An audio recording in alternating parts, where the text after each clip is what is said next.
Muy feliz sábado. Hermano Samuel, andabas por los 1900. Andaba paseando por los 1900, recuerdo.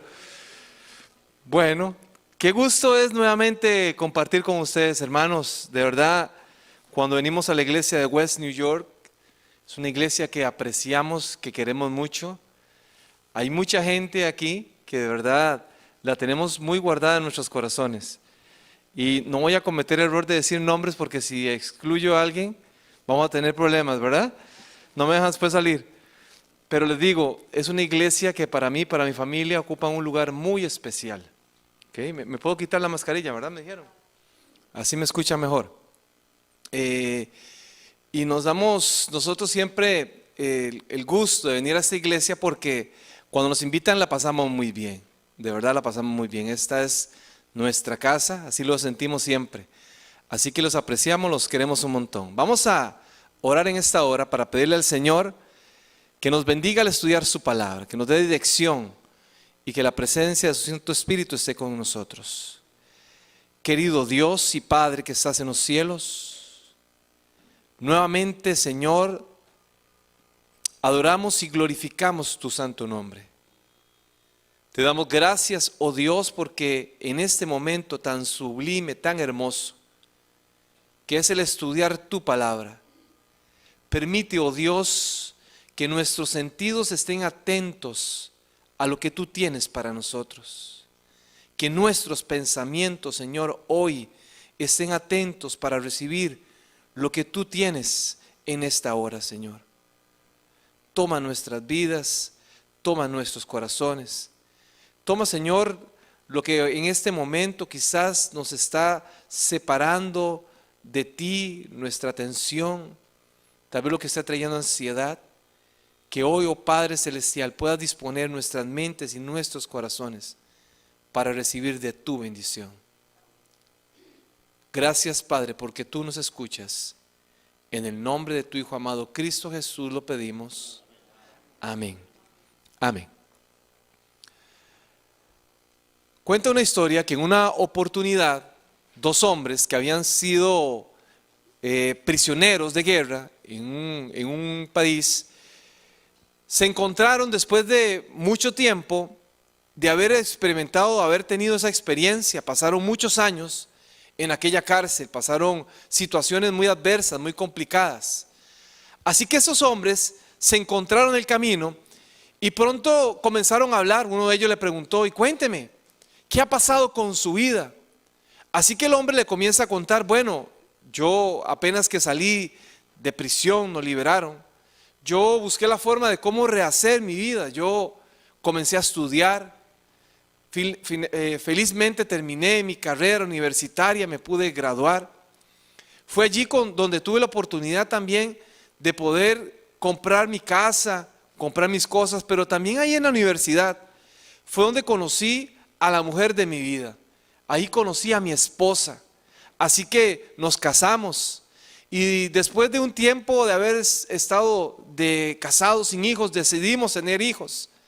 Hoy soy padre, decía este hombre, soy padre de dos niños, felizmente padre de dos niños, felizmente casado. He intentado aprovechar todas las oportunidades. Y entonces el hombre le preguntó, y usted cuénteme, ¿usted qué ha pasado con su vida? El otro hombre se lo quedó mirando, bajó su mirada y le comienza a contar, mire, para mí eso ha sido muy difícil. Para mí desde que salimos de aquel lugar no he podido superar esa situación, no he podido enfrentar la vida, no he tenido las ganas, el deseo de salir adelante, de superarme, no he buscado la forma de cómo ser una mejor persona. Yo muchas veces en la noche me levanto y no puedo dormir y comienzo a pensar detenidamente de todo lo que nos pasaba allá en prisión, cómo nos trataban, cómo nos despreciaban, cómo nos humillaban. Y cuando aquel hombre terminó de hablar, su amigo se le quedó mirando y le dijo, amigo, me entristece saber que después de tanto tiempo todavía sigue siendo prisionero. Hoy vamos a hablar un poquito acerca de los pensamientos. Yo quiero invitarle para que en el transcurso de este tema, usted pueda reconocer que muchas veces tenemos pensamientos que están todavía encadenados a muchas situaciones del pasado. Hoy vamos a estar hablando acerca de la importancia del poder del pensamiento. Y vamos a estudiar una historia bíblica. Y para eso déjenme contarles primero el contexto de lo que está ocurriendo en la historia que vamos a estudiar en esta hora. Éxodo, el capítulo 1, nos va narrando, para hacer una narración de la historia y el contexto bíblico, nos va narrando acerca de la muerte de José. Recuerden ustedes que José era un hombre que era un hombre líder en el pueblo egipcio, y era un hombre que Dios lo había puesto con una responsabilidad muy particular. Y estaba José ahí. Después de la muerte de José, dice la palabra del Señor, el capítulo 1, se lo puede leer en la historia en su casa, que después de la muerte de José, el pueblo de Dios también siguió. Israel comenzó a multiplicarse, pero algunas personas, después del tiempo, se les había olvidado acerca de José. Entonces comenzaron a decir, bueno, esta gente es una gente próspera, el pueblo de Israel es un pueblo próspero, es una gente que se está multiplicando. No podemos permitir que ellos sigan creciendo, porque si no van a tener el control de Egipto, y nosotros que somos los de Egipto, los ciudadanos de Egipto, vamos a perder todo lo que tenemos, lo que hemos alcanzado. Así que usted comienza a leer, ¿verdad? Y usted se da cuenta que allí el pueblo de Israel comienza a tener una situación particular. Comienza a vivir en esclavitud. Durante ese tiempo, ¿verdad? Durante ese tiempo, Dios ya tenía un plan y un propósito de liberación. Así que Éxodo, el capítulo 2, ya nos comienza a hablar de otro personaje. Nos comienza a hablar acerca de Moisés. Y en el capítulo 2, usted puede leer la historia de Moisés, de cómo Moisés incluso fue rescatado, ¿no?, por la hija del faraón. Y ya a partir de ahí se comienza a desarrollar la historia de Moisés. En el capítulo 3 de Éxodo, Dios le hace el llamamiento a Moisés. ¿Lo recuerdan ustedes? La palabra del Señor dice que cuando Dios comienza a hablar con Moisés, dice en el capítulo 3, Dios escuchó el clamor de Israel. Era tanta la necesidad, era tanta la adversidad que estaba pasando el pueblo de Israel, que Dios ya comienza a actuar. Así que ya Dios llama de una manera ya diferente a Moisés y le explica cuál era el plan y el propósito de él para el pueblo de Israel. En el capítulo 14, ya después de toda la presentación que tuvo Moisés con el faraón y todas esas historias que hemos visto y hemos escuchado y hemos leído, después de esta memorable y de estos milagros maravillosos, grandiosos que pudieron experimentar el pueblo de Israel, en el capítulo 14 nos dice que el pueblo de Dios ya estaba a punto de atravesar el Mar Rojo. Y ustedes, cuando leen el capítulo 14, lo vamos a buscar por acá un momento simplemente para mencionarlo, dice que allí estaban acampando en Pil-Hariot y en Migdol, en esa parte donde nada más tenían que cruzar el Mar Rojo para poder entrar en la tierra que Dios les había prometido. Felizmente y finalmente ya estaban a punto de lograr lo que habían querido.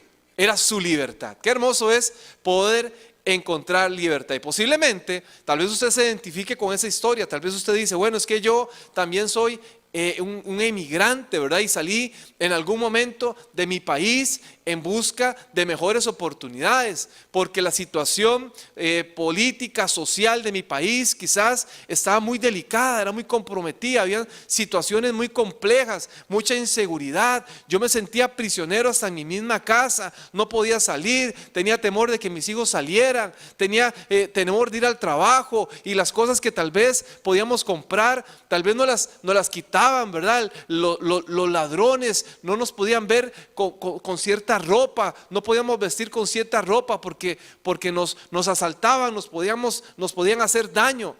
Y tal vez usted dijo en algún momento, bueno, yo he decidido irme para el país de las oportunidades. Me voy, no importa que tenga que atravesar el desierto, no importa que tenga que hacer lo que tenga que hacer, pero me voy a ir para un lugar donde esté mejor, donde tenga una mejor calidad de vida. Y Dios, en ese contexto, estaba llevando así al pueblo de Israel. Dios los estaba llevando para entregarles un lugar donde ellos podían tener una mejor calidad de vida. Ellos iban a estar en la tierra que producía, ¿qué? Leche y miel. En una tierra de abundancia. Imagínense ustedes, después de haber pasado un periodo de esclavitud, Dios los lleva, están a punto de ser liberados. Y el capítulo 14 lleva ahí por ahí más o menos, podríamos hablar que desde el capítulo 1 de Éxodo, ¿verdad? Desde la muerte de José, hasta aproximadamente este tema de cuando ya estaban a punto de cruzar el Mar Rojo, posiblemente algunos eruditos hablan que puedan haber pasado unos 400 años. ¿Se imaginan ustedes qué pudo haber pasado en ese periodo de tiempo? Cuando aquel pueblo había sufrido a manos de los egipcios la esclavitud, el maltrato, la difamación, la humillación, todo lo que pudieron haber recibido, ¿no? El trabajo pesado, la carga, 400 años sufriendo. Pero además de eso, imagínense ustedes que en ese periodo también, aquel pueblo que era el pueblo de Dios, posiblemente también había comenzado a adquirir ciertas conductas, ciertos comportamientos, ciertos ideales del pueblo de egipcio.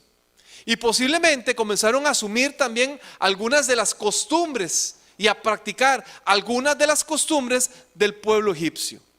Posiblemente algunos también se fueron en pos de algunos dioses paganos, de los dioses egipcios. Posiblemente algunos egipcios comenzaron a vestir como los egipcios. Sus hijos comenzaron también a experimentar desde pequeños, ¿no? Cuando participaban de ciertas formaciones, ¿no? académicas, ya comenzaron a recibir cierto tipo de información, de adoctrinamiento. Se comenzaron a mezclar el pueblo de Dios con el pueblo egipcio. Así que en esos 400 años, el pueblo de Dios posiblemente se había hasta secularizado. Aquel pueblo que era el pueblo escogido, el pueblo que había sido llamado, el pueblo que había sido llamado con el propósito de denunciar al Dios supremo, al Dios de Israel. Aquel pueblo de alguna manera estaba experimentando no solamente el alejamiento de su Dios por parte de ellos, ¿no? Sino que también estaban viviendo situaciones complicadas. Y en el capítulo 16 es donde aquí vamos a leer la historia de esta hora. Capítulo 16, el versículo 1, la palabra del Señor dice: y partiendo de Elín, toda la congregación de los hijos de Israel vino al desierto de Sin, que está entre Elín y Sinaí, a los 15 días del mes segundo, después que salieron de la tierra de Egipto.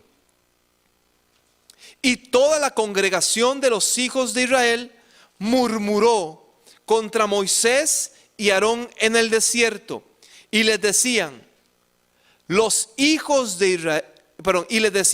Israel, mejor hubiéramos muerto por manos de Jehová en la tierra de Egipto, cuando nos sentábamos a las ollas de carne, cuando comíamos pan hasta saciarnos. Y pues nos habéis sacado a este desierto para matar de hambre a toda esta multitud. Noten ustedes el contexto. Cuando el pueblo de Dios iba a ser llevado para aquella tierra prometida, comenzaron a atravesar ciertos desiertos. De hecho, dicen que en este contexto estaban en el desierto de Sin. Era un desierto muy árido. Era un lugar donde obviamente el calor, además había una gran cantidad de arbustos espinosos. Este nombre era un lugar donde incluso había adoración pagana. Se dicen algunos estudiosos que incluso el nombre del Sinaí era también tenía relación a este mismo desierto que se derivaba acerca del dios Luna que tenían algunos paganos.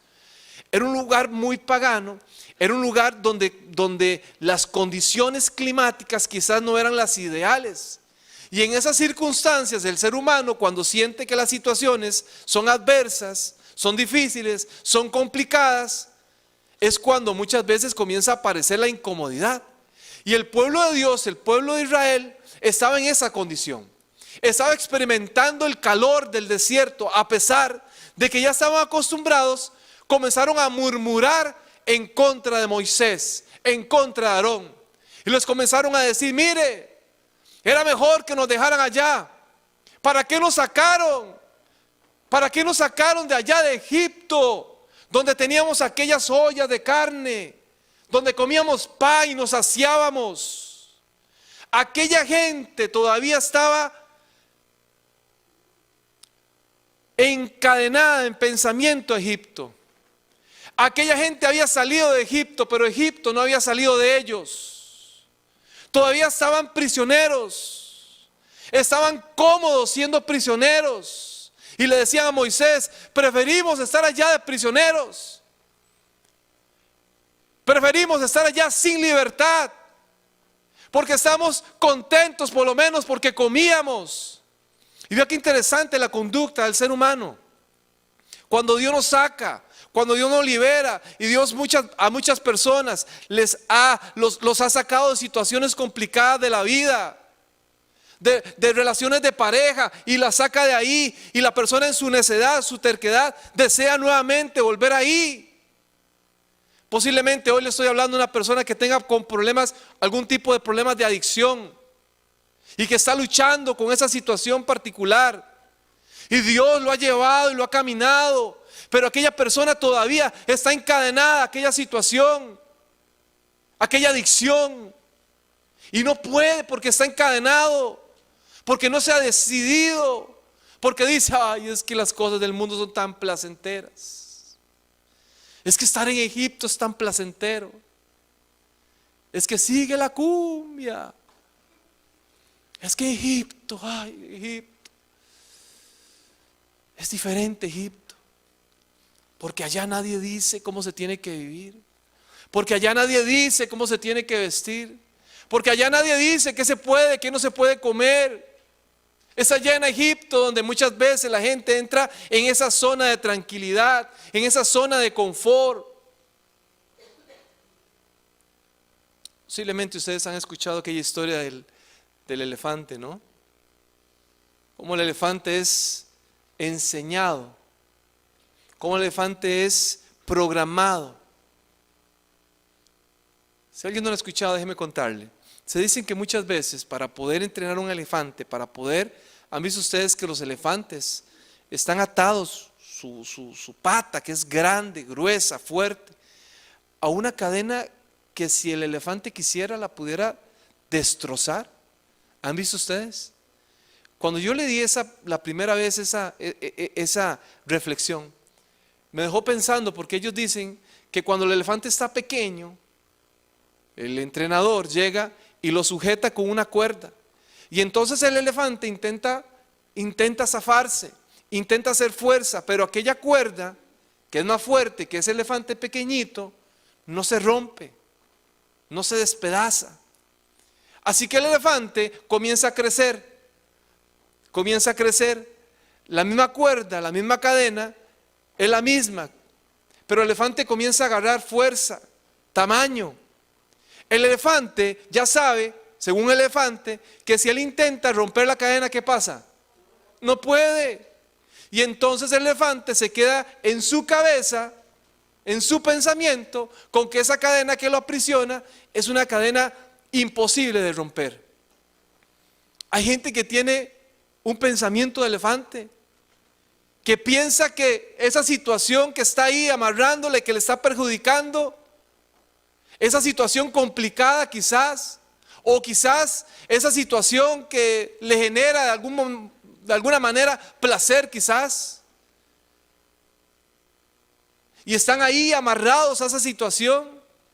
Yo conozco personas que hoy están luchando con situaciones particulares, personales de su niñez.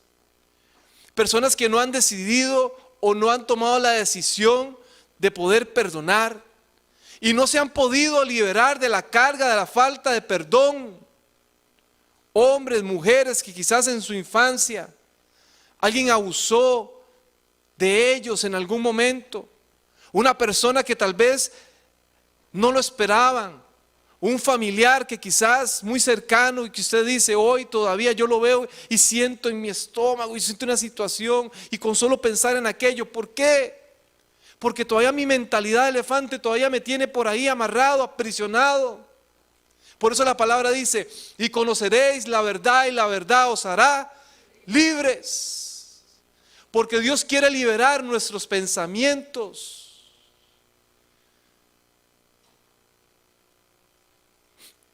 Se dice que más o menos el ser humano tiene la capacidad de producir alrededor de 16,000 pensamientos al día.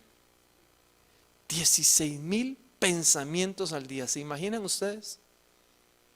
De los cuales más del 80% de esos pensamientos son pensamientos negativos.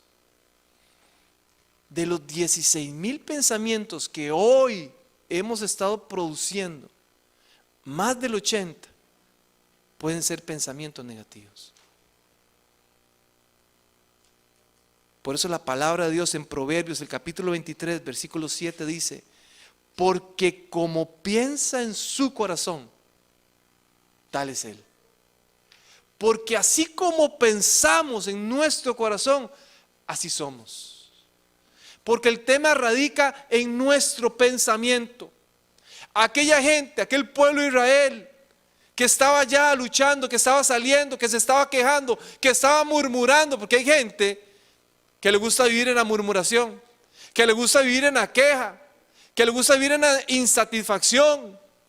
Hay gente que prefiere estar ahí. ¿Por qué? Porque aunque esté mal, ahí nadie lo molesta. Pero Dios le quería dar la oportunidad a aquel pueblo de experimentar algo diferente, de experimentar algo nuevo, de experimentar su gracia, su misericordia. Ya Dios les venía mostrando en el proceso, en el caminar, cómo Él también los venía respaldando. Ese era el Dios de Israel, mostrando su misericordia, mostrando su amor. Ese es el mismo Dios que hoy también lo quiere llevar a usted. Ese es el mismo Dios que hoy le quiere liberar. Hoy es el mismo Dios que quiere que su pensamiento sea diferente. Sea un pensamiento optimista, sea un pensamiento conectado a la gracia y a la misericordia de nuestro Dios. Por eso cuando estaba ya Elías en el monte Carmelo, les hizo también un desafío y les dijo, ¿hasta cuándo claudicaréis? ¿Hasta cuándo claudicaréis entre dos pensamientos? ¿Hasta cuándo serán rectos en su manera de pensar? ¿Hasta cuándo se decidirán por dónde tienen que ir?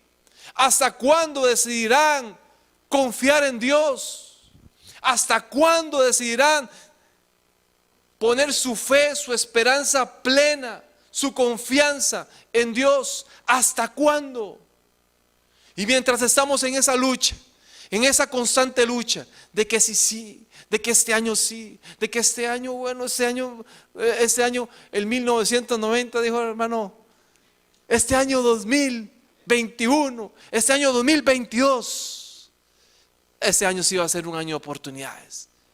Este año sí voy a de verdad estudiar la palabra. Este año sí voy a servir. Este año sí mi vida, voy a hacer cambios de verdad en mi vida, en mi salud, en mi manera de comer, en mi manera de tratar a los demás, en mi manera de tratar a mi esposa, en mi manera de tratar a mis hijos, en mi manera de comportarme en el trabajo.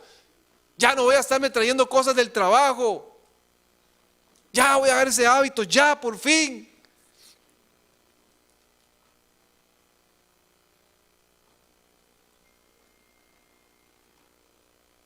Mira, 2 Corintios, el capítulo 10, el versículo 5, la palabra del Señor dice, 2 Corintios, capítulo 10, versículo 5 dice, derribando argumentos y toda altivez que se levanta contra el conocimiento de Dios y llevando cautivo todo pensamiento a la obediencia de Cristo. Dios quiere que nuestro pensamiento esté cautivo en obediencia con Dios, en obediencia con Cristo. Es nuestro pensamiento. Es allí donde radica la victoria de un creyente, en su manera de pensar. Romanos dice, cambia tu manera de pensar y cambiará tu manera de vivir. La regla de la vida. Si cambiamos nuestra manera de pensar, cambiará nuestra manera de vivir. No sé si ustedes han tenido la oportunidad de leer en algún momento uno de los libros quizás más fascinantes que yo he leído, que más me han gustado. Se llama El hombre en busca de sentido. Y este libro lo escribe un psiquiatra, psicólogo, Viktor Frankl. Él dice que él participó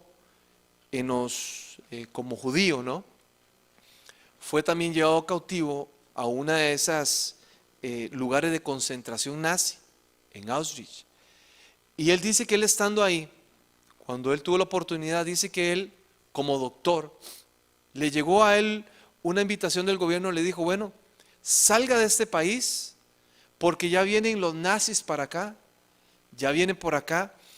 Y él tuvo la oportunidad de poder salir, pero él dice que sus padres no tenían ese indulto, no tenían esa posibilidad de salir, así que él decidió quedarse ahí con sus padres, con su esposa.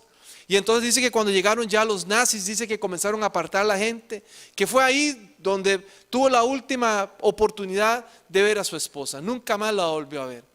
Y entonces a su esposa la pusieron por un lugar, a su padre por otro lugar, a él se lo llevaron para otro lugar. Y él siempre con la convicción de que quizás su esposa, de que su papá estaba en una buena, estaban de buena, no se los estaban tratando bien. Dice que de pronto entonces ya él comenzó a entrar en conciencia de dónde estaba. Al principio todos los que llevaban ahí, nadie sabía a lo que iban. Nadie sabía a dónde los estaban llevando. Todos los prisioneros los llevaban y los ponían en un lugar.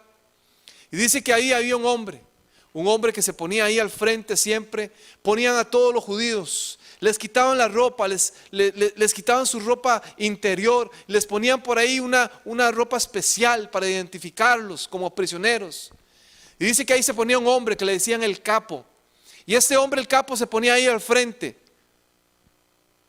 un alemán. Y entonces en esa línea, el alemán hacía que todos pasaran. Y hacía así. Para este lado, para este otro lado. Para este lado, para este otro lado. Y entonces ellos no sabían qué era lo que estaba pasando. Estaban separando a la gente. Viktor Frankl dice que él lo pusieron de un lado. Cuando él se fue, después la gente se quedó sorprendida. Ellos pensaban, ¿qué es lo que está pasando? Ellos todavía no habían entrado en conciencia. No se habían dado cuenta, estaban apenas comenzando con ese tema. Y entonces después del tiempo, se dieron cuenta que aquellos hombres que ponían a su izquierda eran hombres que iban a ser muertos, eran hombres que iban a ser sacrificados, eran judíos que se les iba a quitar la vida, porque según el capo, según el dedo del capo, según la vista del capo, este hombre no estaba listo para ir a trabajar a los campos de concentración, porque allí los ponían a trabajar. Y Viktor Frankl comienza a escribir en el libro, ¿no? Comienza a narrar en el libro que allí en la situación en la que se encontraban, muchas veces sin zapatos, muchas veces los sacaban a trabajar bajo la nieve, bajo las condiciones inhumanas, el frío, y algunas veces no tenían zapatos, pero ellos no podían demostrar su debilidad, no se podían demostrar enfermos, porque si lo hacían, los iban a matar, así que tenían que luchar. Pero él dice que muchas veces comenzó a ver algunos de sus amigos, algunas de las personas que estaban con él, que preferían quitarse la vida y decían, yo prefiero quitarme la vida antes de seguir en esta situación, yo ya no quiero seguir experimentando esto. Y él vio como algunos de sus amigos, de algunas de las personas que estaban ahí cerca, se quitaban la vida. Y él comenzó a decir, pero ¿qué es lo que pasa? ¿Cuál es la diferencia entre estas personas que se quieren quitar la vida y entre mi persona que yo quiero seguir? Y él se dio cuenta que lo que lo mantenía vivo era su sentido de la vida. Era el deseo, su pensamiento de salir de ahí. Y él escribe en el libro y él dice, yo pensaba salir de ahí. Yo pensaba que algún día iba a ser liberado. Yo pensaba que algún día iba a obtener mi libertad. Y por eso me mantuve firme, porque sabía que algún día iba a tener la oportunidad de ser libre. Vean qué interesante, dos pensamientos. Algunos decían, esto no tiene sentido. Algunos decían, esto no lleva para ningún lado. Pero aquel hombre se mantuvo firme porque decía, en algún momento tendremos el respaldo de Dios. Era un judío creyente. Víctor Frank, uno de los teóricos que habla acerca de la legoterapia, él habla acerca del tema de la vida con propósito, de encontrarle sentido a la vida, de la logoterapia. Hermanos, ¿entre qué pensamientos estamos hoy?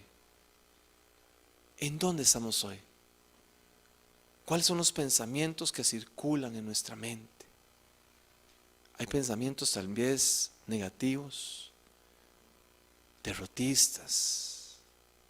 Hay personas que se levantan en la mañana quizás con un invierno perpetuo, porque todo lo ven oscuro, todo lo ven gris, porque no han querido desprenderse o no han podido o no han buscado ayuda para poder hacerlo.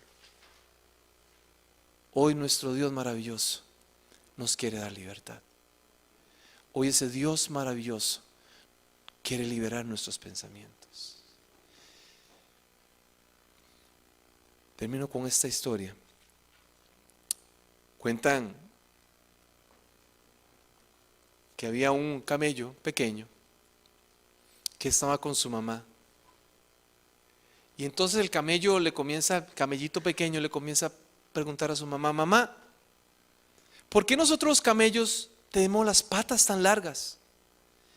Y la mamá le respondió, porque en el desierto muchas veces tenemos que recorrer largas distancias. Y nuestras patas son largas y son fuertes para poder resistir esas largas jornadas. El camellito se le queda viendo a la mamá y le dice, mamá, ¿y por qué nosotros tenemos esa joroba aquí en la espalda tan grande?